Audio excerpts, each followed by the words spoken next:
Dieu qui sert ton serviteur Paulin, je prie que cette réunion soit remplie de ta gloire et que des vies soient changées et transformées. Il est écrit, la parole est esprit et vie. Laisse que la vie de Dieu soit communiquée à une destinée. Laisse que l'esprit de l'Éternel plane au milieu de nous. Les roues de l'Éternel qui apportent la vie soient communiquées dans cette soirée. Que des vies soient changées. Que la puissance de Dieu soit manifeste. Que nous puissions entrer dans la gouvernance de notre destinée selon l'agenda de Dieu. Et que quelqu'un soit pris du bas et qu'il soit positionné en hauteur. Glorifie ton nom, au nom de Jésus-Christ. Amen. Acclamons le Seigneur.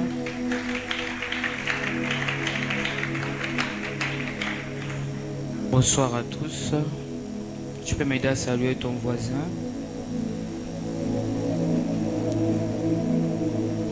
Alléluia. Nous sommes encore dans notre culte du mercredi à l'école de la Biche. Et nous sommes en train de nous réunir encore pour une sainte vocation où Dieu est en train de nous parler dans ces mois. Le Seigneur est en train de nous parler d'un thème très important, inspiré par notre Père, le prophète Paulin, qui est intitulé « L'art de gouverner ». Alléluia. Nous disons merci à Dieu, nous disons merci au Saint-Esprit lui qui nous a accordé la vie, la force de nous tenir au devant de vous aujourd'hui. Nous disons merci à papa et maman pour la marque de confiance renouvelée à notre personne afin de nous tenir devant vous ce soir pour apporter la parole. C'est un honneur pour nous et nous disons sincèrement merci. Un remerciement aux administrateurs de l'Église pour cette validation afin que nous puissions tenir ces micros ce soir et que nous puissions prester devant les peuples de Dieu. Mes remerciements aux bergers de l'Église et à tout le collège des serviteurs. Que Dieu vous bénisse. Merci bien. L'art de gouverner. Nous allons tenir debout, nous allons lire la parole de Dieu par la grâce du Seigneur. Je nous propose 3 textes. Nous allons lire dans Genèse chapitre 37, verset 8. Nous allons lire les psaumes chapitre 105, 17 à 22. Et enfin, nous allons lire 1 Corinthiens chapitre 12, verset 28. Je disais Genèse 37, 8, psaume 105, 17, 22, 1 Corinthiens 12, 28. Nous commençons avec la Genèse chapitre 37, 8. Il est écrit, ses frères lui dirent, est-ce que tu régneras sur nous? Est-ce que tu nous gouverneras? Et il les haïrent encore davantage à cause de ses songes et à cause de ses paroles. Il s'agit de Joseph. Lorsque Joseph a raconté ses songes à ses frères l'ont dit, est-ce que tu régneras sur nous? Est-ce que tu nous gouverneras? Et il les haïrent encore davantage à cause de ses songes et à cause de ses paroles. Psaume chapitre 105, verset 17 au verset 22. Nous lisons la parole de Dieu. Psaume 105, 17 à 22. Il est écrit, il envoya devant eux Joseph, fut vendu comme esclave. Il envoya devant eux un homme, Joseph, fut vendu comme esclave. On serra ses pieds dans 2 liens. On les mit au fer jusqu'au temps où arriva ce qu'il avait annoncé et où la parole de l'Éternel l'éprouva. Les rois ôta ses liens, les dominateurs de peuple les délivra. Alléluia. Il l'établit seigneur sur sa maison et gouverneur de tous ses biens, afin qu'il pût à son gré enchaîner ses princes et qu'il enseigna la sagesse à ses anciens. Parole du Seigneur, on peut se rasseoir. 1 Corinthiens, chapitre 12, verset 28, il est écrit: et Dieu a établi dans l'Église, premièrement des apôtres, secondement des prophètes, troisièmement des docteurs, ensuite ceux qui ont les dons des miracles, puis ceux qui ont les dons de guérir, de secourir, de gouverner et de parler diverses langues. Parole de Dieu. Que Dieu me prête les mots afin de libérer sa pensée ce soir. Aujourd'hui, maman Chantal m'a stressé.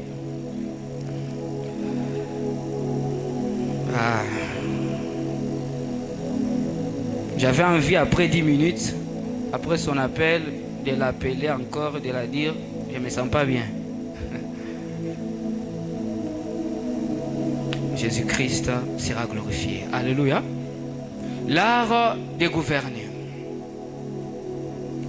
Avant d'aller plus loin, nous allons définir quelques concepts par la grâce de Dieu. Nous allons définir les mots art, nous allons définir les mots gouverner, nous allons définir les mots gouvernement et les mots gouverneur. Qu'est-ce qu'un art? Selon les dictionnaires, un art est un talent, un art est une technique, un art est une habileté.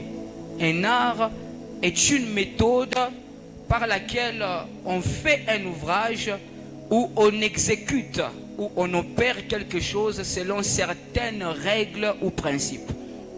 Un art, c'est une méthode. Un art, c'est une technique, c'est un talent, c'est un savoir-faire qui nous permet de produire un ouvrage, mais suivant certaines règles ou principes. Alléluia.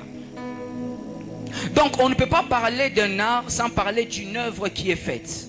Quand on voit un art, on parle d'une œuvre qui est faite, et cette œuvre est faite selon certaines normes, selon certains principes. Le respect des principes est très important lorsqu'on parle d'un art. Un art, ça devient un résultat qu'on obtient par une habilité suivant un principe. Je répète, un art, c'est un résultat qu'on obtient par un potentiel, mais suivant une règle. Un art est un résultat qu'on a obtenu à partir d'un potentiel quelconque qu'on détient, mais suivant un principe qu'on respecte. C'est-à-dire, pour parler d'un art, on doit réunir à la fois les potentiels et la règle. L'art est le carrefour qui réunit un potentiel et les principes pour produire une œuvre bien définie.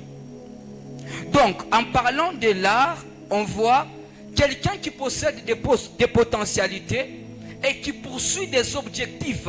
Et ces objectifs-là doivent se réaliser selon certains principes, selon certaines règles à suivre. Alléluia. Gouverner veut dire diriger une embarcation à l'aide d'un gouvernail. C'est ce que le dictionnaire nous dit. Gouverner veut dire diriger une embarcation à l'aide d'un gouvernail. Une embarcation, c'est lorsque on veut entrer dans un moyen de transport, voyez-vous. Même quand on est à Moulikap, on veut voyager à Colosie, on est en train de nous dire par la voix de la dame, l'embarcation pour telle heure. Donc quand on parle de l'embarcation, on voit la montée dans un moyen de transport pour aller quelque part, pour se diriger quelque part. On peut embarquer sur un navire, on peut embarquer dans un avion, on peut embarquer dans un bus, on peut embarquer dans tout ce qui est moyen de transport pour se diriger quelque part. Et on est en train de nous dire que gouverner, c'est diriger une embarcation à l'aide d'un gouvernail. Un gouvernail, c'est les petits matériaux qui se trouvent derrière les avions ou derrière le bateau et qui tournent, ce qui tourne là derrière les navires pour donner la direction qu'on est en train de désirer. Donc quand on parle de gouverner, on voit une direction qu'on doit prendre. On voit quelqu'un qui s'embarque dans un moyen de transport pour aller dans une direction. Et c'est à l'aide d'un gouvernail qu'il va atteindre sa direction qu'il est en train de poursuivre. Alléluia.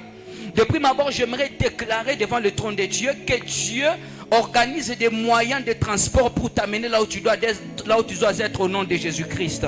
Que la puissance de Dieu organise des moyens de transport par sa grâce afin de t'amener là où tu dois arriver par la puissante main de Dieu au nom de Jésus. Lorsqu'on parle de gouverner, on voit aussi l'exercice d'un pouvoir. Lorsqu'on parle de gouverner en termes politiques, en termes de leadership, on voit l'exercice d'un pouvoir, l'exercice d'une autorité. C'est-à-dire, c'est lui qui gouverne et c'est lui qui détient un pouvoir et qui l'exerce. On ne peut pas parler de gouverner sans possession de pouvoir. On ne peut pas parler de gouverner sans exercice de pouvoir. Voyez-vous? Donc celui qui gouverne n'est pas seulement celui qui dirige une embarcation, mais c'est celui aussi qui est en train de détenir un certain pouvoir et de l'exercer sur quelque chose ou sur une personne. Alléluia. Lorsqu'on parle de l'action de gouverner, c'est alors qu'on parle du mot gouvernement. Le mot gouvernement, c'est seulement l'action de gouverner quelque chose. Quand tu es en train de gouverner quelque chose, l'ensemble de ton action que tu es en train de fournir, c'est ce qu'on appelle un gouvernement. Et le gouverneur, c'est celui qui exerce la gouvernance. Donc quand tu es en train de gouverner, tu es un gouverneur. Alléluia. Donc celui qui gouverne, c'est lui qui est en train de diriger, celui qui est en train d'exercer un pouvoir, d'influencer une autorité, c'est celui qu'on appelle un gouverneur. Et dans les textes que nous venons de lire, il s'agit en grande partie de l'histoire que nous connaissons de la vie de Joseph, notre frère, qui était vendu par ses frères, bien sûr, et il s'est retrouvé en Égypte. Et là, en Égypte, dans les psaumes 105, la parole de Dieu dit, là, David est en train de préciser d'autres choses qu'on n'a pas dit dans Genèse. Dans Genèse, on est en train seulement de dire qu'on a vendu Joseph. Il s'est retrouvé en Égypte. Mais lorsque David vient, il dit, au fait, Joseph, on l'a vendu. Après qu'on l'ait vendu, le psalmiste souligne cette importance. Il dit, on serra ses pieds dans les liens. C'est-à-dire, après l'avoir vendu, on a serré ses pieds dans des liens. On l'a mis au fer. Jusqu'au temps où arriva ce qu'il avait annoncé et que la parole de l'Éternel l'a éprouvé. Alors le roi fit ôter ses liens et les dominateurs de peuple qui étaient Pharaon en ces temps l'a délivré. Ici, on est en train de donner un détail que Genèse ne nous donne pas. Genèse nous dit qu'on l'a vendu. Mais ici, on est en train de nous détailler qu'après l'avoir vendu, on l'avait lié dans les liens. On avait lié les pieds de Joseph, on l'avait mis au fer comme un esclave. On l'a vendu et il s'est retrouvé sur une terre étrangère en Égypte. Alléluia. Mais j'aime les détails qui suivent. Le détail qui suit dit, jusqu'au temps où ce qu'il avait annoncé lui-même Joseph, selon ses songes, arriva et que la parole de l'Éternel éprouva, le roi fit ôter ses liens et les dominateurs de peuple les délivra. C'est alors qu'il établit seigneur sur sa maison et gouverneur de tous ses biens. Avant d'aller plus loin, j'aimerais t'annoncer deux vérités. Dans l'art de gouverner, il faut avoir deux fondements sur lesquels se poser. Premièrement, il faut s'assurer d'être affranchi. Deuxièmement, il faut s'assurer d'être établi. On ne peut pas parler de la gouvernance, de l'art de gouverner, sans l'affranchissement et l'établissement. Lorsque Joseph a été vendu, il était esclave. Il était dans les chaînes, il était dans des liens. Mais avant qu'il ne soit proclamé, avant qu'il ne soit nommé gouverneur de toute l'Égypte, la Bible dit, le roi ôta ses liens et les dominateurs des peuples les délivra. Ici, on est en train de parler du roi Pharaon, qui en son temps a ordonné que Joseph puisse quitter l'Égypte. Alléluia. Il a fallu que Pharaon donne l'ordre afin que les liens de Joseph soient brisés et que sa délivrance soit constatée. C'est alors qu'il a maintenant établi gouverneur. C'est-à-dire, avant que Joseph entre dans la gouvernance, il a fallu qu'il passe d'abord par l'affranchissement, c'est-à-dire la délivrance, et après sa délivrance, il a fallu qu'il soit établi par une autorité supérieure. C'est-à-dire, dans l'art de gouverner, tu ne peux pas gouverner si tu n'es pas affranchi et si tu n'es pas établi. Il faut d'abord se rassurer que tu es affranchi. Deuxièmement, après être affranchi, il faut qu'une autorité puisse te prendre et t'établir afin de te donner un pouvoir pour gouverner.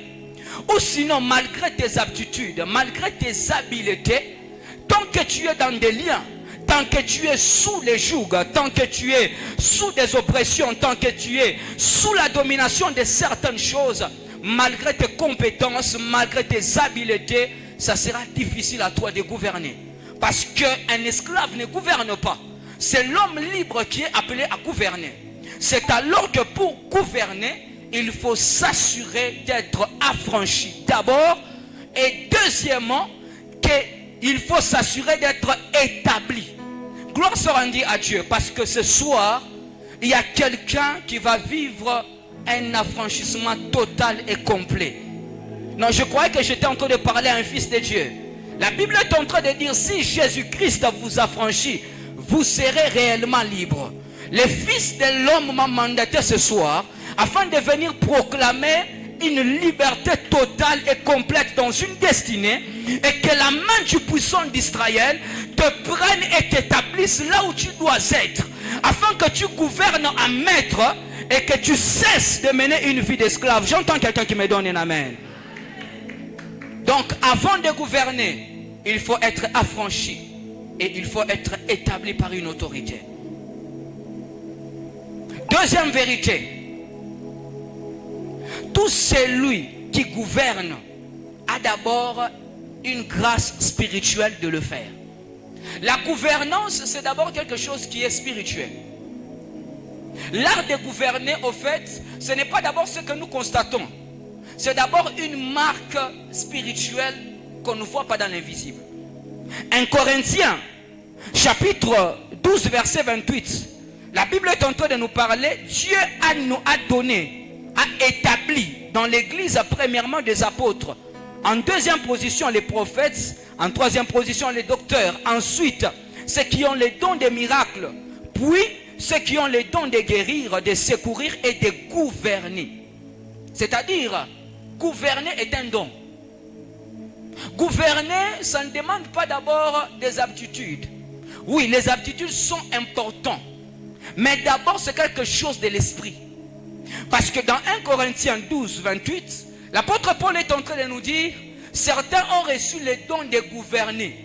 Il y a d'autres, la gouvernance est attachée à eux. C'est une identité, c'est comme un parfum.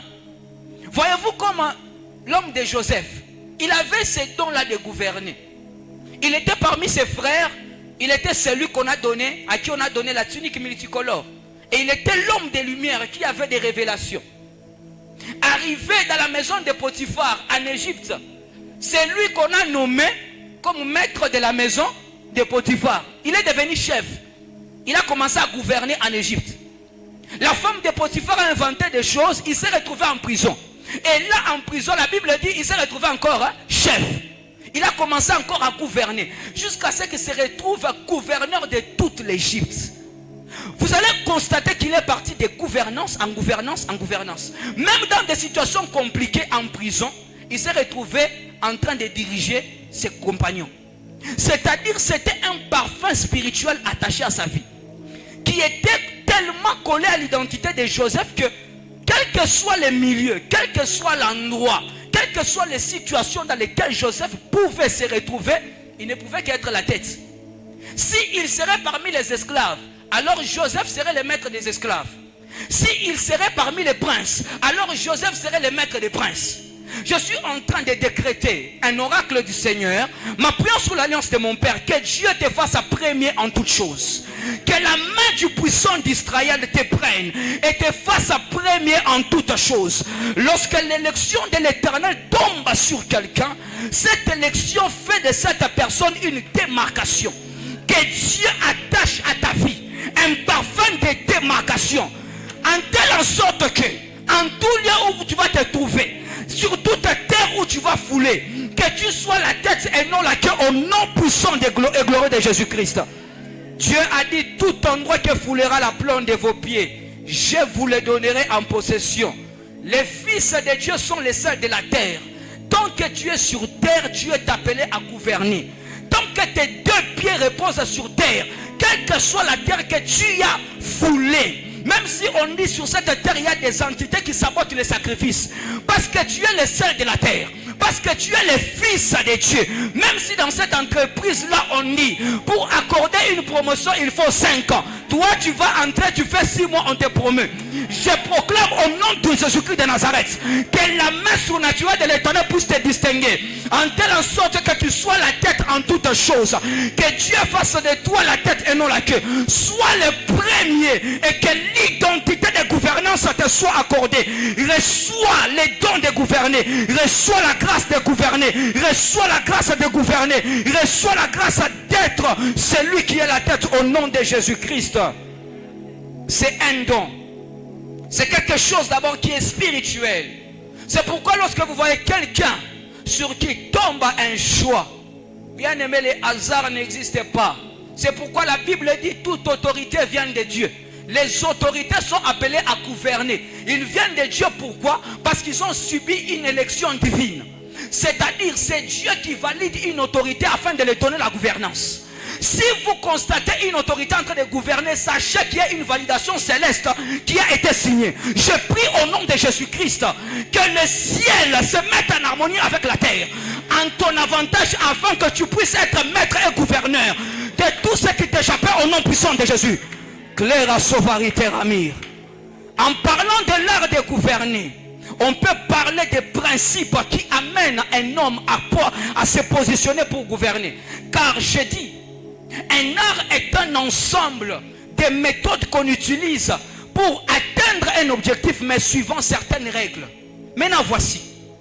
Quelles sont les règles en question pour gouverner? Qu'est-ce qu'il faut faire pour gouverner?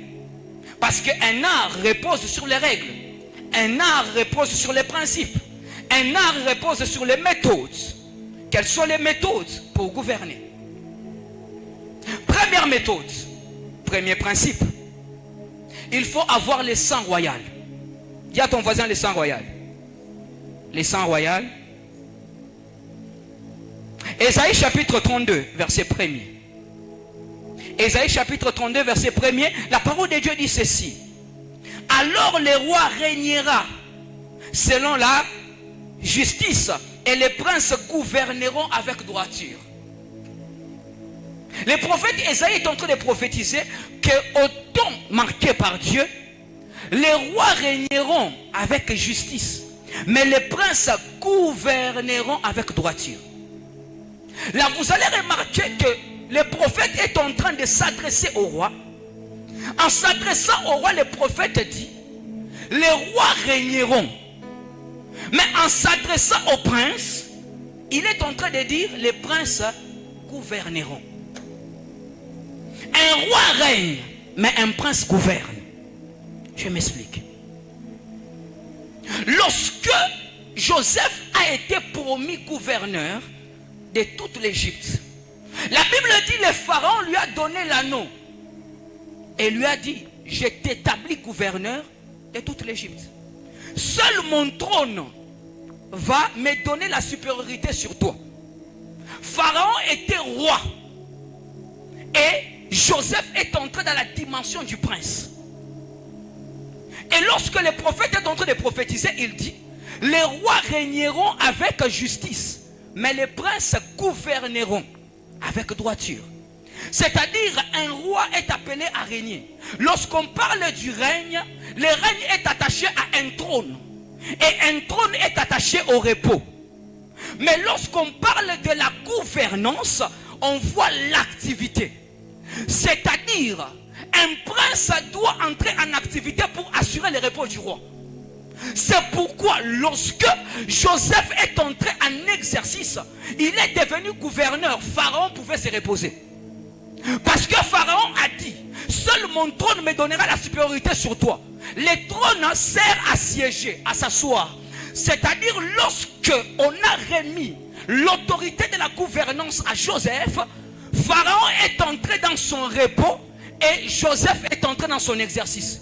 Et Joseph était devenu le prince, Pharaon était resté le roi.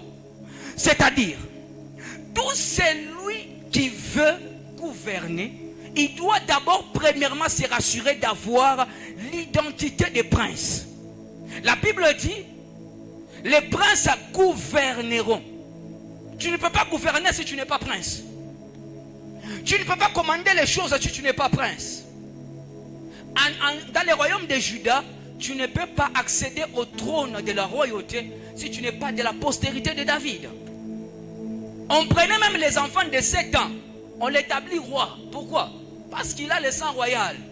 Parce qu'il est de la postérité de David. Il faut être de sang royal pour gouverner. Il faut être de sang royal pour commander, pour dominer sur les choses. Il faut être de sang royal pour s'acquérir l'autorité et l'exercer sur des choses. Alléluia. Et gloire soit rendue à Jésus-Christ. Car Dieu, par son Fils Jésus, a fait de nous un royaume des rois et des sacrificateurs. C'est-à-dire tu es roi. Tu as le sang, l'ADN royal qui est en train de couler dans tes veines. Tes gènes sont des gènes royaux. Tu n'es pas n'importe qui. La Bible dit en ces temps-là, lorsque nous irons dans la nouvelle Jérusalem céleste, on dit les rois de la terre apporteront leur gloire dans la nouvelle cité de David. C'est-à-dire nous sommes des rois et nous vivons en tant que rois en Jésus-Christ. Ici, je devrais dire normalement, pour gouverner, il faut être né de nouveau. Et il faut marcher dans les principes et les valeurs chrétiennes. Tu ne peux pas gouverner si tu n'as pas l'ADN de Dieu. Tu ne peux pas gouverner si tu n'as pas les gènes spirituels de Jésus-Christ. Car c'est cela qui fait de toi un roi, qui fait de toi une reine sur le plan spirituel. Nous sommes les enfants du roi des rois. Et étant enfants du roi des rois, nous sommes ses princes. Et étant ses princes, nous sommes appelés à gouverner et à diriger les choses. Alléluia. J'étais en train de dire que l'identité du roi est attachée au règne. Les rois, on dit il régnera. Les princes, on dit il gouvernera. Lorsque on a nommé Joseph comme prince, comme gouverneur de toute l'Égypte, la Bible dit Pharaon a ôté son anneau au doigt et il a mis au doigt de Joseph. On n'a pas dit on a fabriqué un anneau à Joseph. Non, non. Lisez Genèse 41. La Bible dit on a ôté, Pharaon a ôté l'anneau qui était à son doigt et il a mis au doigt de Joseph. Or la main signifie l'activité. C'est-à-dire depuis ce temps-là, Pharaon a dit, moi je te donne toute l'activité afin que moi je m'asseye maintenant sur le trône. En toi il y a deux personnalités. En toi au fait il y a celui qui est le gouverneur et il y a celui qui est le roi. Maintenant pour que ton roi puisse se reposer, il faut que ton gouverneur travaille. Je ne sais pas si je me fais comprendre. Pour que ton roi puisse s'asseoir sur le trône, il faut que ton gouverneur entre en activité. Il y a des gens qui veulent se reposer, mais ils n'ont rien fait. Ça ne se passe pas comme ça. Tu auras du repos dans cette vie qu'après avoir fait quelque chose. Tu veux avoir du repos. Tu veux te reposer de certaines choses. Tu veux avoir une vie paisible, une vie de repos. Il faut que le gouverneur qui est en toi puisse travailler. Il faut que Joseph entre en activité pour que Pharaon puisse s'asseoir sur le trône et se reposer. Je suis venu parler à quelqu'un ce soir que Dieu nous appelle à nous perfectionner afin que nous puissions produire ce à quoi il nous attend. Pour que tu puisses conquérir ce que tu dois avoir afin que ta vie entre dans les repos. C'est-à-dire avant d'entrer dans les repos, il y a ce que tu dois faire. Il y a ce que tu dois avoir. Il y a des batailles que tu dois livrer. Il y a des territoires que tu dois conquérir. La Bible dit, Caleb ne s'est jamais reposé avant d'avoir la montagne qu'on l'avait promise. Ils sont entrés en Canaan. Caleb était vieux. Caleb était très âgé. Mais il dit quoi? Je vais me battre. Je vais prendre possession de mon héritage. Parce que malgré mes 80 ans, j'ai encore la vigueur comme un jeune homme. Un vieillard, mais il a refusé de se reposer. Pourquoi? Parce qu'il n'avait pas encore pris possession de son héritage. On ne se repose pas tant qu'on n'a pas encore conquis ce pourquoi on s'est battu. On ne se repose pas tant qu'on n'a pas encore palpé ce qu'on a tant désiré. Je suis venu parler à quelqu'un. N'arrête pas jusqu'à ce que tu trouves ce que tu cherches. Ne te repose pas jusqu'à ce que tu trouves ce que tu cherches. Si c'est prier, prie. Si c'est se consacrer, consacre-toi. Si c'est faire les hôtels, fais les hôtels.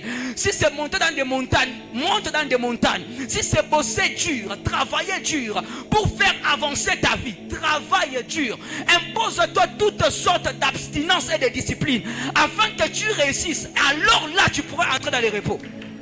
Il y a un gouverneur qui doit entrer en activité ce soir pour que le roi qui est en toi puisse se reposer.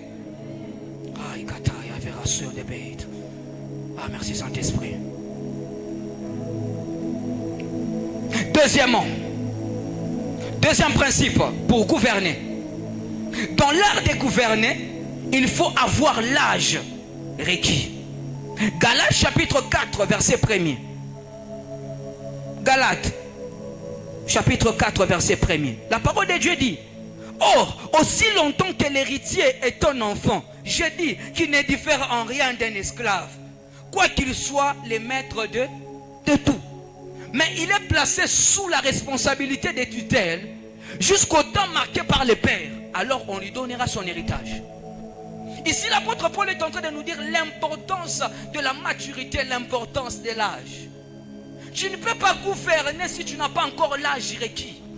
Tu ne peux pas gouverner si tu n'as pas encore la maturité recommandée. Alléluia. Certaines choses pour les gouverner et les gérer, ça demande de la maturité. Paul est en train de dire, tant qu'un héritier est encore enfant, il ne diffère en rien d'un esclave, quoi qu'il soit maître de tout.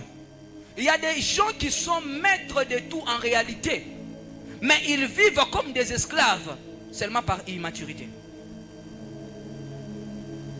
Ce n'est pas que Dieu n'est pas fidèle, non, Dieu est fidèle. Ce n'est pas que ce n'est pas peut-être la saison de Dieu, c'est peut-être la saison de Dieu. Mais peut-être la personne manque l'âge requis, il manque la maturité recommandée pour entrer dans la gouvernance. Pour être maître, pour gouverner, il faut avoir la maturité. Il faut quitter l'état d'enfant et devenir un fils. Il faut quitter l'état d'enfant et devenir d'un homme fait, un homme accompli. C'est que Hébreu est en train de nous dire, vous qui deviez être depuis longtemps des maîtres, mais vous en êtes encore au niveau du lait. Vous avez besoin qu'on vous donne du lait. Alors qu'à ce niveau, vous devez avoir besoin de la nourriture solide. Il y a des gens qui ont encore des miettes, qui ont encore du lait, qui n'accèdent pas à leur héritage normalement planifié par Dieu, et de gouverner ces derniers par manque de maturité. La Bible dit dans le psaume 105, 19, il est dit jusqu'au temps où ce que Joseph avait annoncé arriva, et que la parole de l'Éternel est venue pour l'éprouver. Voici comment on acquiert la maturité. On acquiert la maturité par les épreuves. Psaume 105, 19. Il est dit, avant que Joseph ne soit établi gouverneur, d'abord le temps est arrivé où ce qu'il avait annoncé se pointa et où la parole de l'Éternel est venue l'éprouver. La parole de l'Éternel est venue éprouver Joseph quand? La parole de l'Éternel est venue éprouver Joseph devant la femme de Potiphar. On ne devient pas gouverneur de grandes choses sans passer par sans avoir la maturité. Et la maturité, on l'obtient par des épreuves. C'est-à-dire, quiconque veut gouverner passera par des épreuves. Tu veux gouverner, tu auras des épreuves. Tu veux gouverner, tu auras des épreuves que tu le veuilles ou pas. Tu auras des épreuves spirituelles, tu auras des épreuves de caractère, tu auras des épreuves de toutes catégories. Dieu va t'éprouver afin de tester ta maturité, afin de te confier de grandes choses que tu dois avoir. Des fois, Dieu, même avant de te confier ce qui est à toi, qui t'a déjà promis, il vient d'abord, il t'éprouve. Si tu réussis, alors il te donne ce qui est à toi. N'est-il pas écrit? Jésus est allé prier au désert tranquillement. Satan est venu pour les tenter. Mais lorsqu'il a échoué, Jésus a remporté la victoire. La Bible dit les anges sont venus et ils l'ont servi. Avant que les anges ne te servent, tu dois remporter la tentation. Avant que Dieu ne te donne ce que tu dois avoir, tu dois vaincre l'école de Dieu. C'est pourquoi il appelle Israël l'homme qui a lutté avec Dieu et qui a été vainqueur. En soi, on ne peut pas être vainqueur de Dieu. On est vainqueur de Dieu lorsqu'on remporte son école. Lorsque Dieu vient t'éprouver et tu remportes les tests, tu es vainqueur de Dieu. Et il te donne ta rétribution. Je prie au nom de Jésus-Christ que Dieu te donne la grâce d'avoir la fermeté d'un chameau. Afin que devant des épreuves que tu tiennes jusqu'à ce que tu vas t'accaparer de ce qui est à toi au nom de Jésus. Qu'aucune épreuve ne puisse te faire fléchir. Qu'aucune tentation ne puisse te faire fléchir. Bien-aimé, même si les tentations deviennent tellement permanentes et dérangeantes comme sur une tribulation, tiens bon, car c'est un signal que la rémunération n'est pas loin. Des fois, l'ennemi est en train de détecter la saison et il vient avec des tentations. Je suis en train de parler à quelqu'un qui est sûr. Le Saint-Esprit me demande d'insister sur ça. Ne cède pas à la tentation. Je dis ne cède pas à la tentation. La rémunération est tellement proche. Ne cède pas à la tentation. Oui, la rémunération est tellement proche. Ne cède pas à la tentation. Il y a d'autres personnes qui vivent des saisons qui sont l'ombre de la véritable saison qui doit arriver. Tu vois ce que tu vis là? Ce n'est pas réellement ce qui doit venir. Il y a une dimension plus glorieuse qui arrive. Mais avant que ça ne vienne, une tentation et une épreuve va venir d'abord. Vous savez, dans la maison de Potiphar, Joseph est élevé au-dessus de ses frères, n'est-ce pas? Oui. Potiphar était commandant de l'Égypte. Et Joseph était établi premier dans la maison de Potiphar. C'est-à-dire, il était maître du commandant de toute l'Égypte, du général de l'armée de Pharaon. C'est-à-dire, en ce temps-là, déjà Joseph, il était plus grand que ses frères. Mais ce n'était pas ça la prophétie. La prophétie était qu'il devait devenir maître de toute l'Égypte. Mais voici, l'épreuve est venue. Il y a des gens qui vivent l'ombre de la saison. Il y a des gens qui vivent l'ombre de la visitation. Ce n'est pas encore la visitation. Ce n'est qu'un parfum. Ce n'est qu'une odeur. Dieu te fait sentir un peu le parfum de sa visitation. Et il t'amène une épreuve. Si tu réussis l'épreuve, alors la visitation en soi viendra. Je répète, ne cède pas devant la tentation. Je répète, ne cède pas devant la tentation. S'il faut bloquer les gens, bloque-le. S'il faut fuir certaines compagnies, fuis-le. Glération de l'Evaradira Deva. Ne cède pas devant les tentations. Jusqu'à ce que tu vas obtenir ce que tu dois avoir. Et même après avoir l'obtenu, bien aimé, tiens ferme. Car une chose est d'avoir ce que tu cherches. Et une autre chose est de la conserver. Alléluia. Troisième chose, troisième méthode pour gouverner. Je vais aller vite. C'est le gouvernail. Jacques chapitre 3, verset 4. Jacques chapitre 3, verset 4, la parole de Dieu dit: voici même les navires qui sont grands et qui poussent devant impétueux sont dirigés par un très petit gouvernail au gré du pilote. On dit les bateaux sont tellement grands, les bateaux sont gigantesques, mais les bateaux sont dirigés par un petit gouvernail. C'est ça que le dictionnaire nous a dit. Nous a dit la gouverner, c'est diriger une embarcation au moyen d'un gouvernail. Un gouvernail, c'est le moteur à rotation qui est à l'avion ou bien dans un bateau et qui nous permet de diriger le bateau ou l'avion dans une direction bien précise. C'est-à-dire, un gouvernail, c'est une action, c'est un mouvement, une action, un mouvement qui te permet d'aller dans une direction précise et de l'atteindre. Qu'est-ce que j'appelle gouvernail? Gouvernail, j'appelle, c'est ces talents-là, c'est cette habilité-là, c'est ce potentiel-là qui va faire de toi gouverneur pour que tu règnes et que tu domines. On ne peut pas gouverner sans un potentiel particulier. Ça n'existe pas. Tous ceux qui gouvernent, ils ont quelque chose qui leur a permis de gouverner. Voyez-vous? C'est-à-dire, pour gouverner, il faut avoir un gouvernail, une action qu'on fait. Il faut avoir un mouvement qu'on pose qui va te donner la gouvernance et la domination sur ce que tu dois normalement gouverner. Voici.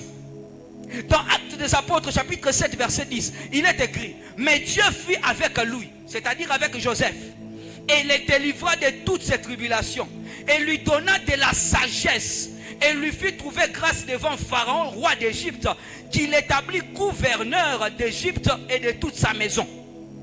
Avant qu'on établisse Joseph gouverneur, il y a une chose qui l'a démarqué. La Bible dit: Dieu lui a donné de la sagesse. Le gouvernail qui a permis à Joseph de devenir gouverneur, c'est la sagesse. C'est ce que je dis. Un gouvernail, c'est ce potentiel-là. Ce que tu as, ce que tu sais faire, c'est ton savoir-faire. C'est l'ensemble des actions que tu poses, des mouvements que tu poses afin que tu deviennes maître. C'est pourquoi lorsque le père Isaac est en train de donner un échappatoire à son fils Ésaü, il lui a dit: tu vivras de ton épée, mais une chose, ne reste pas statique, bouge, car c'est en bougeant ça et là que tu vas briser les jougs de Joseph sur toi et tu vas devenir maître. Et lorsque Ésaü a rencontré plus tard Jacob, la Bible dit, il lui a dit: je suis béni en toutes choses. Pourquoi? Parce qu'il avait appliqué la méthode que son père lui avait donnée. Tu veux gouverner, il faut avoir une habileté, il faut avoir un savoir-faire, il faut avoir un potentiel qui va te permettre de t'imposer. Michée chapitre 5 verset 4. Le prophète est en train de dire: il gouvernera par la puissance et la force de l'Éternel. Il se présentera devant moi et il gouvernera avec la force de l'Éternel. Ici, il y en a ceux qui gouvernent aussi par leur force. On ne peut pas gouverner sans une force. Il y en a qui gouvernent par la force spirituelle. Ils sont des maîtres spirituels. D'autres dans les sacerdoces purs en Jésus-Christ. D'autres même dans des loges, nous savons. Ils sont devenus maîtres. Ils sont devenus gouvernants de certaines entités. Pourquoi? Parce qu'ils sont détenteurs de certaines puissances maléfiques. Il y en a qui gouvernent par des forces des ténèbres. Il y en a qui gouvernent par la force financière. Comme nous voyons l'homme Bill Gates, nous voyons Amazon. Ce sont des gens qui ont imposé une certaine notoriété dans le monde, au point où les gouvernements les consultent, alors qu'ils ne sont pas des hommes politiques. Ils se sont imposés par quoi? Par leur finance, la force financière. Il y en a d'autres qui ont gouverné par la sagesse. J'ai donné l'exemple de Joseph. Il y a aussi l'exemple d'Achitophel. Achitophel s'est fait un nom à cause de sa sagesse. C'est par la sagesse qu'Achitophel a gouverné à côté de David. Et il y en a d'autres qui ont gouverné par la force.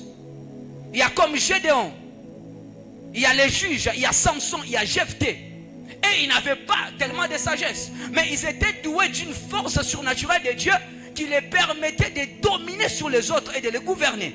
C'était des héros. On les appelait les héros dans la guerre, les héros puissants. C'est-à-dire, pour gouverner, tu dois avoir un gouvernail. Tu dois avoir une force à ta disposition. Je prie que Dieu te donne la force qu'il te faut afin que tu gouvernes. Que Dieu te donne la force qu'il te faut afin que tu gouvernes. Lorsqu'on est en train de parler du gouvernail en soi, j'aimerais parler d'un sceptre. Vous voyez un sceptre, un bâton. Un sceptre, c'est un bâton royal qui montre les commandements. Lorsqu'on voit même dans Hollywood, les gens qui suivent les télés, les films des Nigériens et tout, vous verrez que les Igwe, les chefs là, ont toujours un bâton. C'est ce qu'on appelle un sceptre. Un sceptre, c'est un bâton de commandement. C'est ce que tu as en main, que tu peux agiter pour que tu règnes sur les autres. Et ça devient un symbole d'autorité. Ça devient un symbole de domination. Mais il y a quelque chose qui est à souligner. Dans les habiletés que tu as, il y a toujours une habileté qui va surpasser les autres et qui va t'imposer. Dans les talents que tu as, l'homme a plusieurs talents. Mais il y a toujours un talent qui va dominer les autres et qui va t'imposer. C'est-à-dire, tu dois travailler plus sur ton talent majeur, mais de ne pas aussi négliger les autres domaines de ta vie. Je donne un exemple. Pour ceux qui sont dans les ministères, bien sûr, je donne un exemple. Il y a quelqu'un qui peut être, il est prédicateur, il prophétise et il est chanteur. Peut-être pour lui, ce n'est pas la prophétie qui va le présenter. Peut-être pour lui, c'est la musique qui va l'imposer. Et quand on le connaît dans la musique, il s'est fait un nom. Après, on constate aussi qu'il prêche bien. Après, on constate aussi qu'il prophétise. D'accord? Mais il y a eu quelque chose d'abord qu'il a présenté, c'est la musique. C'est-à-dire dans l'homme, il y a plusieurs dons, il y a plusieurs grâces, il y a plusieurs savoir-faire. Maintenant, à toi de discerner ton point fort et de travailler encore plus cela, parce que c'est cela qui va t'imposer et les autres choses seront présentées derrière. Dans l'art de gouverner, il faut avoir l'ordre des priorités. Car un président ne fait pas toutes les choses à la fois. Non, il fait d'abord ça, suivi de ça, suivi de ça. L'ordre des priorités. Dans tes talents, dans tes aptitudes, dans l'art de gouverner, tu dois avoir l'ordre des priorités. Afin que tu puisses, si tu sais que toi, c'est les affaires, bien aimé, travaille sur les affaires. Tes affaires vont te donner un nom. Et lorsque maintenant, on voudra chercher d'autres aptitudes, on les découvrira. On n'a pas découvert d'abord David en tant que guerrier. On a découvert David en tant que musicien. Il est entré chez les rois en tant que musicien. Après, on a découvert que c'est un guerrier. Après, on a découvert que c'est un prophète. Après, on a découvert que c'est un sacrificateur. Je prie au nom de Jésus-Christ que Dieu, par sa grâce, fasse crier tellement les potentiels qui sont en toi, afin que tu émettes une voix et un son pour t'imposer au milieu de ta génération au nom de Jésus. Je suis venu te donner un son spirituel afin que tes talents puissent parfaire leur voix et s'imposer dans cette génération. La Bible déclare, il croyait qu'il était prince dans la maison de l'Égyptien, mais en soi il était appelé à être un prophète libérateur. Je suis en train de parler de Moïse. Je demande à Dieu que ta véritable nature puisse crier. Je demande au Seigneur que tes véritables potentiels puissent se manifester pour te donner l'arènement qu'il te faut et qui est attaché à la destinée prophétique qui t'est réservée au nom de Jésus. Si Moïse était resté dans la maison de Pharaon, de la fille de Pharaon, il n'allait pas avoir la renommée qu'il avait eue. D'ailleurs, je pense qu'on nous a donné tous les détails là liés à sa vie passée parce qu'il a obéi à l'appel. S'il n'avait pas obéi à l'appel du prophétique, on n'allait pas nous donner même sa généalogie. Ce qui a fait de lui un homme important, où on est en train de répertorier même tous les détails de sa vie, c'est parce qu'il a respecté un domaine potentiel et majeur de sa vie, c'est-à-dire l'appel. Lui, il était un prophète, et la Bible dit, étant devenu grand, Moïse a refusé d'être appelé l'enfant de la fille de Pharaon. Il a regardé l'opprobre de Christ comme un gain à gagner. C'est lorsqu'il est devenu grand, je demande au Seigneur qu'il te donne la maturité suffisante afin de discerner ce que Dieu t'appelle à faire réellement en ce temps et en cette saison au nom de Jésus. Que toutes les confusions soient ôtées de devant toi par la grâce du Saint-Esprit qui donne des lumières aux hommes. Au nom puissant de Jésus, que Dieu te donne ce que tu dois faire. Que Dieu te fasse connaître ce que tu es. La plus grande réussite sur cette terre, c'est lorsque tu te découvres toi-même. Alors tu sauras ce que tu dois faire. Les actions ne précèdent pas l'être. C'est celui qui se connaît qui saura quoi pour être et devenir ce qu'il est appelé à être. Je demande au Seigneur qu'il te te donne des lumières qu'il te faut, qui te donne la sagesse qu'il faut, qui te donne la maturité qu'il faut, pour que tu sois comme Moïse et donne devenir grand, grand dans des épreuves, grand dans la connaissance, grand dans le caractère. Tu vas discerner la voix de Dieu et tu vas travailler. C'est à quoi Dieu t'a appelé et c'est à quoi Dieu te réserve. Autre chose, là j'aimerais le dire, je ne vais pas expliquer car nous courons derrière les temps. Pour gouverner, dans l'art de gouverner, il faut avoir un sacrificateur. Néhémie chapitre 12, verset 26. Il faut avoir un sacrificateur. Néhémie chapitre 12, verset 26. La Bible dit, Néhémie était le gouverneur de Juda. Et il avait à ses côtés Esdras, le sacrificateur. Alléluia. Néhémie 12, 26. Néhémie était gouverneur après la déportation. Et il avait à ses côtés Esdras, le sacrificateur. Agé chapitre 2, verset 2. On nous parle de Zorobabel qui était gouverneur. Et il avait à ses côtés Josué, le sacrificateur. Dans les deux portions d'écriture, on est en train de nous parler d'un gouverneur et d'un sacrificateur. On nous dit le gouverneur travaillait avec le sacrificateur. Au temps de Néhémie, Néhémie était gouverneur de Juda. Et on dit que Néhémie était en train de travailler avec le sacrificateur Esdras. C'est après la déportation. Et au temps de Zorobabel, la Bible dit Zorobabel était gouverneur et il était en train de travailler avec le sacrificateur Josué.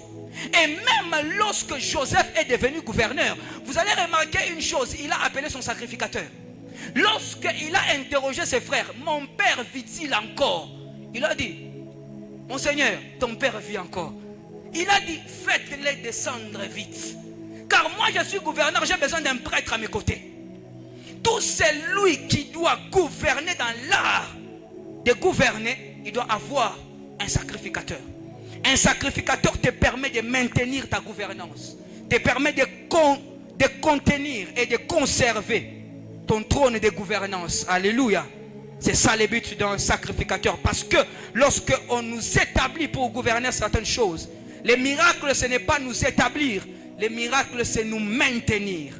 Que Dieu te donne une grâce spirituelle de s'attacher à ton homme de Dieu, de s'attacher à ton sacrificateur.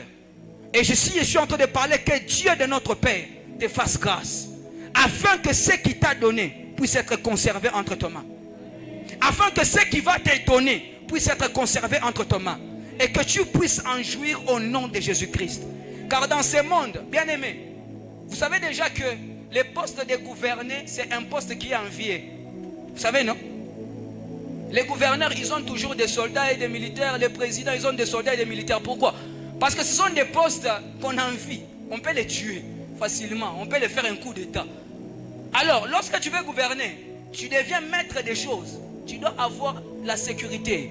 Tu dois avoir une ceinture. Tu dois avoir des alliances. Tu dois avoir un prêtre. Tu dois avoir un sacrificateur. Et cela va te conserver dans ta gouvernance. Alléluia. Voici. Je m'en vais chuter en disant ceci. Quand tu gouvernes, il y a ce qui t'arrive. Dis à ton voisin quand tu gouvernes. Quand tu gouvernes, premièrement, tu auras les honneurs. C'est la première des choses qui va t'arriver. Quand tu entres dans l'art de gouverner, tu deviens gouverneur. Tu commences à gouverner. Tu auras des éloges.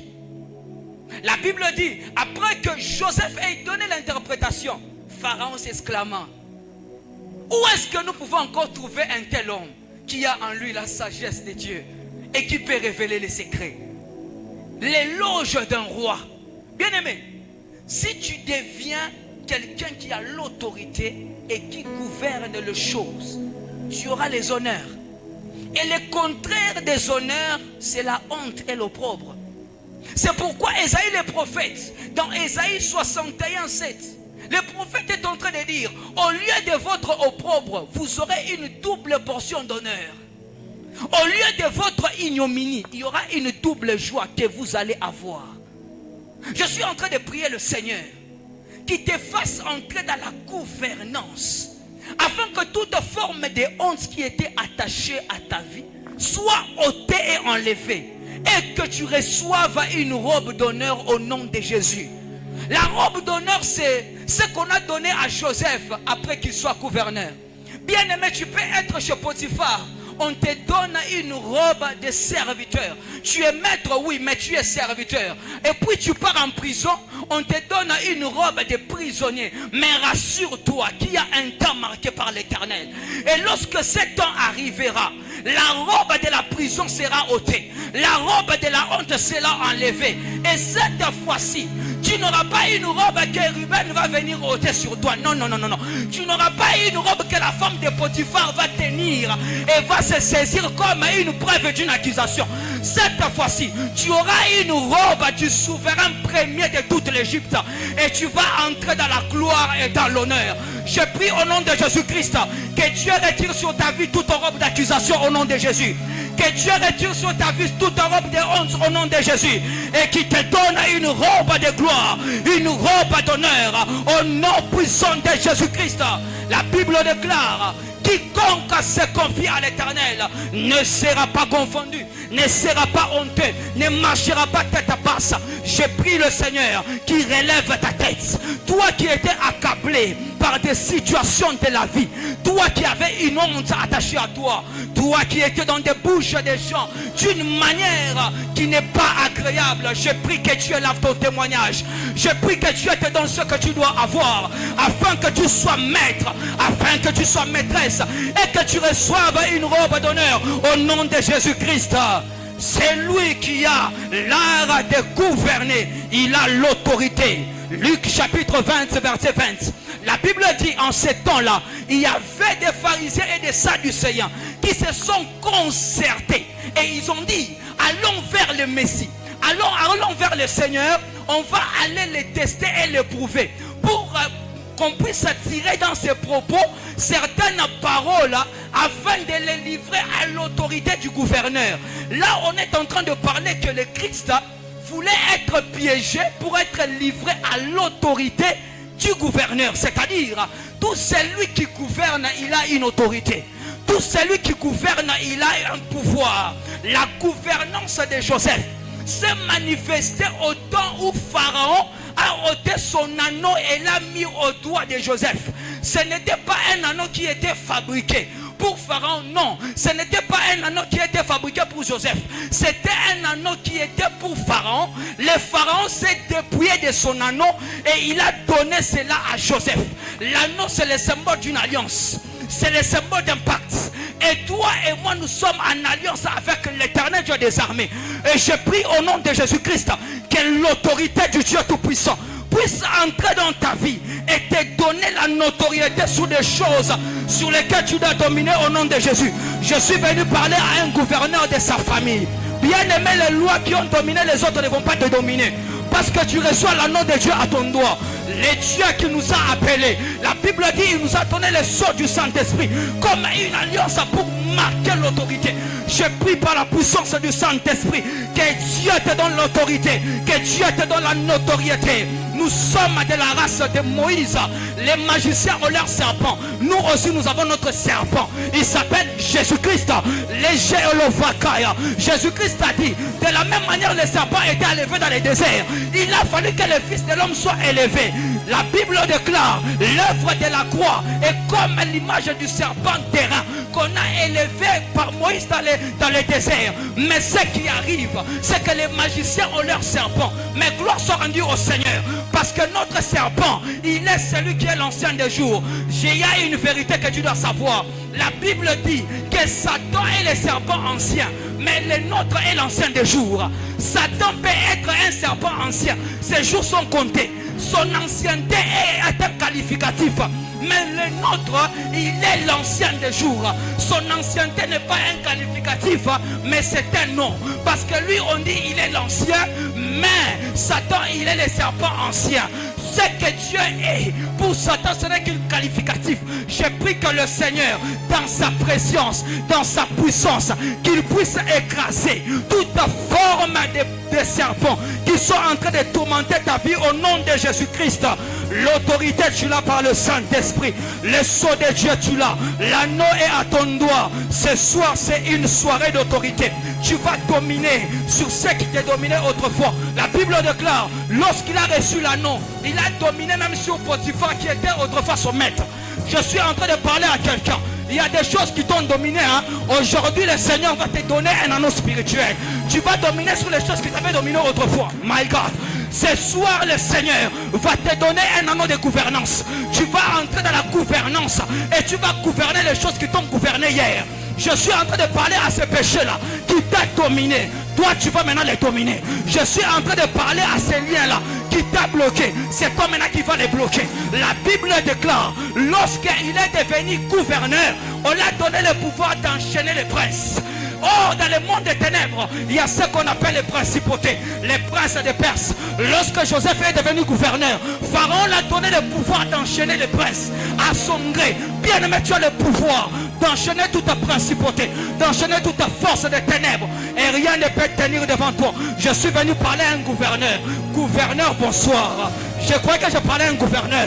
Gouverneur, bonsoir. Tu vas gouverner, tu vas t'imposer, tu vas te faire un nom. Rien ne va te dominer car tu es la tête. Tu n'es pas la queue. Tu reçois une identité nouvelle. Tout celui qui gouverne reçoit une identité nouvelle. La Bible déclare, après avoir reçu la sagesse de résoudre l'énigme, Joseph reçut un autre nom. Pharaon le regarda, il a dit, tu t'appelleras Sophnat Panéach. Celui qui entre dans l'art de gouverner, il reçoit une identité nouvelle. Je prie que le Seigneur te donne une identité nouvelle. Comme il a donné à Daniel, il reçut la sagesse de gouverner. On lui a donné le nom de Belshazzar. Je prie que le Seigneur te donne un nom nouveau. Comme il a donné à Hadass, qui reçoit un nom nouveau, celui qu'on appelle Esther. Je prie que le Seigneur te donne un nom de gloire. Tout celui qui entre dans l'art de gouverner, il reçoit des surnoms en qualité des exploits qui sont attachés à lui. Bien aimé, on t'appellera du nom de tes exploits. C'est pourquoi je suis en train de voir un homme qui s'appelait Gédéon. Mais plus tard, on l'a plus appelé Gédéon, on l'a appelé Jérubal. Je dis à quelqu'un bonsoir. Tu as une nouvelle identité en Jésus-Christ à cause des exploits que tu vas faire, à cause des exploits attachés à ta vie. Que Dieu te donne une identité nouvelle. Il est écrit par les prophètes. En ce temps-là, on ne l'appellera plus délaissé, on ne l'appellera plus stérile, mais on l'appellera mon plaisir est en elle. Je prie au nom de Jésus-Christ que Dieu te donne un nom de gloire, que Dieu te donne un nom nouveau. Celle qui était appelée autrefois galérienne, que Dieu te donne un mariage stable. Celui qui était appelé autrefois chômeur, que Dieu te donne un travail de bonne rémunération, que Dieu te récompense au-delà même de tes attentes. Dans le nom de Jésus-Christ, que Dieu te donne un nom nouveau en fonction des espoirs qu'il va faire avec toi. Mais vous savez la dernière chose que le gouverneur reçoit. Le gouverneur reçoit le présent. La Bible déclare, lorsqu'il est devenu gouverneur, le même jour, la parole de Dieu témoigne. On l'a donné une femme, on l'a donné un collier d'or, on l'a donné des richesses. C'est-à-dire Joseph, il a quitté de la prison, il est allé à la commune, il s'est marié le même jour, il est devenu riche, il est devenu, oh my God, il est devenu pharaon. Oh my God, si ça pouvait se dire, je pouvais dire que Joseph est devenu pharaon assistant. La plus grande puissance de ce temps. Il a reçu le pouvoir de la gouverner. Je prie le Seigneur qui te donne des présents. Lorsque vous lisez Néhémie dans la parole, Néhémie chapitre 5, verset 18, Néhémie est en train de dire, moi Néhémie j'étais gouverneur, mais je n'ai pas réclamé les droits, je n'ai pas réclamé mon droit de gouverneur, je n'ai pas réclamé mon revenu de gouverneur. Il n'a pas réclamé son revenu, mais en soi un gouverneur a droit à des revenus. Je demande à Dieu que tu reçoives des présents. Gouverneur de Dieu, reçois les présents au nom de Jésus. La Bible déclare, on ne donne pas de présents aux esclaves, mais on donne des présents aux princes. Lorsque Joseph est devenu prince, on l'a donné des présents. Lorsque Joseph est devenu prince, on l'a donné des cadeaux. Je demande à Dieu qu'il te donne des présents. Qu'est-ce que j'appelle présent? Ce sont des choses qui